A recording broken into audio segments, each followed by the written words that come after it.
Fishing Geico Select Events where I think everybody thought you were going to win until the last few moments, probably yourself included, where it just got away. There was no doubt about today. Yeah, I wasn't going to leave any doubt if I could do anything to help it.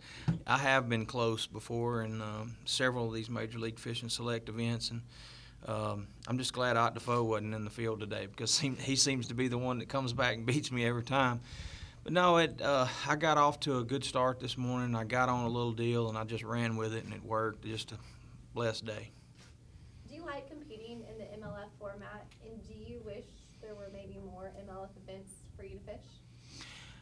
Yes and yes. I do like the MLF format. It's a break from a normal traditional format, and which we've done for so long, and so it's nice to have a different twist in there. And then, yeah, I would fish more of these things.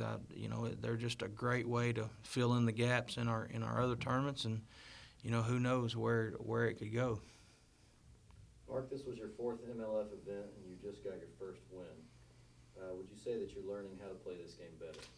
Yeah, definitely. Coming into this thing, I've had a lot of success in my career offshore, and that's how I've won all of my events and had my best finishes. So I tried to do that in Major League Fishing, and it doesn't seem to work. Although I did catch a fish today in 16 foot of water on a 6XD and caught a couple deep 12, 14 foot on a jig. But most of my fish came shallow. I knew I needed to get on the bank. I knew that this place had some good fish in it. You could just tell. I could sense it. It had such good habitat. And I saw a lot of birds kind of circling this one area, and I got over there and got on a little deal and ran with it, and it worked. It was kind of a smaller lake than what you fished the remainder of this week. How did you manage your areas? How did you manage kind of the increased pressure that was around you? You didn't have as much room to spread out today. Yeah, we had a small lake. It was only like 550 acres. But the thing about it is, in Major League Fishing, this format, you don't have a lot of people, which is awesome. I really like that. So you don't run into, when you got a lake like this one where it's got the entire circumference of this lake has such good habitat that, some people were up in a little creek that it had, some people were on the banks, and some couple of them down at the dam. By the time you spread everybody out, even a 550-acre lake, I didn't have a lot of pressure all day. Randy Howell and I kind of got on one little deal together, and then Marty Robinson and I started on the same deal. But other than that, it was pretty spread out, and I really didn't have any pressure at all. Today featured a really strong group of anglers. How does it feel to have beaten those guys?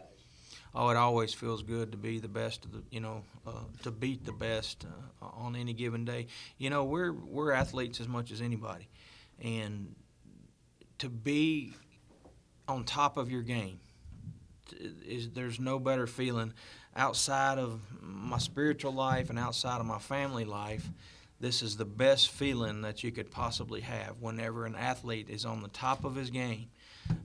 Whether you play basketball, whether you fish, whatever you do, when you're on the top of your game and it's working and you beat the best of the best, which they're in Major League Fishing, all of them are good. There's not a weak link in there. It feels awful good, yes. And you mentioned that you kind of returned to your roots. You're from the Mid-South there in West Memphis. Shallow water fishing has kind of been your mainstay over the years, and you were able to revert to that today. So what was your most productive bait, your most productive technique? Well, it started out this morning. I saw that there was a dam really close by, and I could tell that there was some moving water, and there was lots of birds there first thing this morning. So I started out there by the dam, and I caught them on a jig and a swim bait. I knew that there was a lot of bait around, all those birds there, so a swim bait's the best thing that you can throw around that. And then once all those birds moved and I could tell the bite had went away, I got on the bank and just started winding stuff. I was flipping a little bit, and I began noticing whenever I was flipping, I was throwing a Strike King Rage Bug. Is what, outside of those few fish I caught there by the dam, is what I caught everything on. Whether it was on the back of a vibrating jig or I was flipping it, as a 1-2 punch. But I was reeling it in one time, and it had a bunch of yellow perch behind it. So I knew right then that I wanted to stick with a natural color like a green pumpkin, and I was really dyeing the tails of that rage bug chartreuse. And a Strike King rage bug, natural color, green pumpkin or blue crawl. I was throwing blue crawl today, which is green pumpkin with a little blue swirl in it, with a chartreuse tail. Just really has a lot of action, and it moves through the water a lot like those yellow perch. So I just threw a green pumpkin vibrating jig, and I flipped the rage bug, and the rage bug was on the vibrating jig too, and it was just a 1-2 punch. I got on the bank, and everybody was fishing the actual shoreline, flipping, and the real shallow grass. I got out in the 5 and 6 foot grass, out on the points and stuff, where they grass that everybody wasn't touching, and that seemed to be the best deal. So earlier you mentioned that you really do like the Major League Fishing format. So I'm anxious to see how you answer this question. In your first round this week, you had 6 violations, totaling 12 minutes penalties. And today you only had 1 violation. Why such a big difference? Yeah, thanks for reminding me of yesterday, young lady. I appreciate it.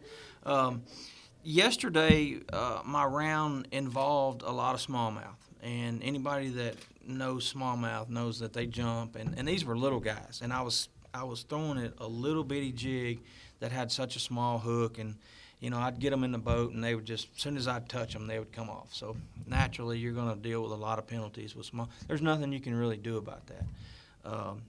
Today, it was more largemouth. I was throwing bigger hooks, bigger baits, and I got to, you know, they were eating it really well. So I think there was one that might have touched the carpet, but other than that, I had a pretty clean fishing day today. Mark, at the end of period number 1, you actually had 5 fish for, let me look at my notes, 10 pounds, 7 ounces. Phil was really bunched up at the end of that first period. I mean, everybody pretty much was within a pound or 2 of the lead. What was going through your head at that time?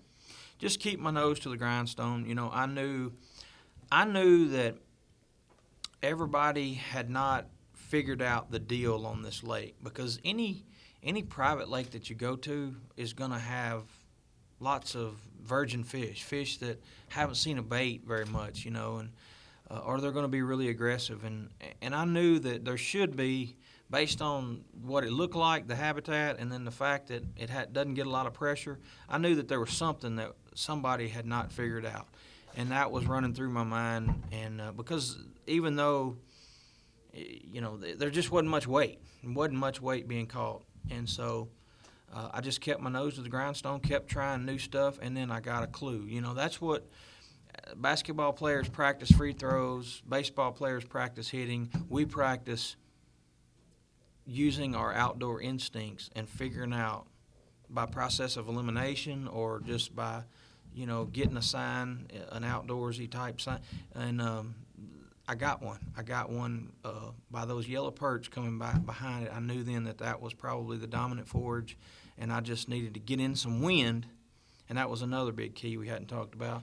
I stayed on the windy side of the lake, and that was a big key. And I got in that wind and got on that grass and just figured out what the deal was. This has already been touched on just a little bit. Obviously, a pretty stout field today. There's actually 1 Bassmaster Classic champion and 2 Forest Wood Cup champions in your group today. I know it's tough anytime you're on the water in Major League Fishing, but had to really feel, I would think, a little extra special to beat 3 major champions in the sport. Yeah. I look up to all those guys. They're fishing.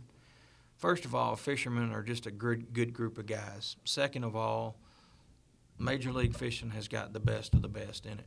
And to be able to be on top of those guys, I know it doesn't come around all the time. So, yeah, I'm thankful. But, you know, it's not so much for me, but for my sponsors, my wife and my 2 girls, all of my fans, and my Lord and Savior. They're the ones that I like winning for, because they're the ones that allow me to do this. Mark, you've traveled the country and stayed in a lot of towns. How have the people in Youngstown treated you while you've been here? Oh, man, these people have been great. Everywhere we go has been great, but this place is just extra special. Everybody's hospitable. We've had nice facilities. We've had nice restaurants. We've had nice people that we've been working with. So, yeah, it's been a pleasure here in Youngstown. With an hour and a half, or I'm sorry, with an hour and 20 minutes to go, you had about a 12-pound lead. Did you feel like you had the win maybe pretty well within reach in your hands? Well, I had a 12-pound lead, yeah, but I knew what anybody was capable of. But what the difference was in today and yesterday, after the end of second period, I felt like I'd maximized everything that I was doing. I felt like I had caught what I could catch. Today, I had a 12-pound lead and I had momentum. I was still figuring things out and even the pattern, and I was still going to new water and kind of untapping stuff that hadn't been tapped into. So I had a 12-pound lead and I had momentum, and momentum is hard to beat. It's also hard to beat big fish. You had the biggest fish not only of the day with a 5 pound 9 ounce largemouth. It's also the biggest fish of the week. And you were telling us coming in, it was not the biggest fish that you had on the end of your line today. Oh no, I had a swamp donkey, Julio, hammerhead, whatever you want to call him. I had a big one on. I flipped it. There was one little mat in this creek, and I just pitched in there just kind of nonchalant. I'm looking around and boom, and I set the hook on it. I mean, I got a good hook set. Everything was good, but it was pretty gnarly in there. It was kind of gator grassy type stuff, and it just got me in that thick stuff and came off. But when it did, it rolled up on its side, and me and my boat official both went, wow. It was a 7, 8 pounder, big one, And special. You lost another one you said that was in the 5 pound range. That Yeah. would put you over 50 pounds for the day. I've seen every one of these things since the beginning, and the only one I can think of that was kind of maybe the same kind of mega beatdown that you put on these guys today was Van Dam and Alpena a couple of years ago. I mean, what you did today, you smoked the field today in the third period. Yeah, it was just all you can say about today was I was truly blessed. I would love to have had those other fish, but I'm pleased with where I'm at right now. All right, one last question. Very impressive win, like we talked about, and that means you get to go on this fall and play at the Cup level. You qualified today for the Challenge Cup coming up later this year. You know how to prepare for these. We've talked about your track record here. How are you going to prepare for something you haven't participated in yet? Same way. Anybody that knows me knows, and I said it once and I'll say it again, but every time that I put my boat in the water, I fish as hard as I can. I try to honor God in the process, and I leave the results up to Him. And I'm going to go, and I'm going to work as hard as I can up there. And, there's nothing that I don't know any other way to do it. I don't know any other way to make a living. I'm a fisherman, and the way I approach it is, just full force. And you back my boat in the water, I'm kind of laid back, cool, calm, outside in the parking lot, what have you. But when it's game time, I work as hard as anybody out here. And I'm going to go up there and do the same, put the boat in, and try to let my outdoor instincts kick in and read the water as fast as I can and hopefully get on something a little faster than everybody else.